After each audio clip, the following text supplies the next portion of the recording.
மகா சிவராத்திரி ஒரு பிரளய காலத்தின் போது பிரம்மனும் அவரால் படைக்கப்பட்ட அனைத்து ஜீவராசிகளும் பரம்பொருளுக்குள் அடங்கின. இதையடுத்து அன்றைய இரவு பொழுதில் பார்வதி தேவி சிவபெருமானை நினைத்து பூஜை செய்தாள்.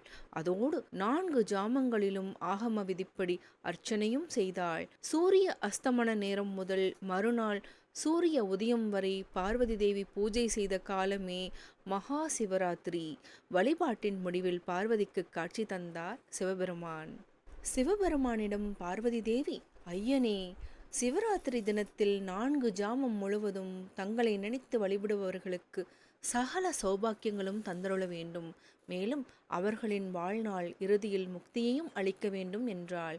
ஈசனும் அதன்படியே பார்வதிக்கு அருள் செய்தார். மாதம் தோறும் சிவராத்திரி தினம் வந்தாலும் அம்பிகையால் வழிபடப்பட்ட மாசி மாதத்தில் வரும் சிவராத்திரியே நாம் மகா சிவராத்திரி என்று கொண்டாடுகிறோம்.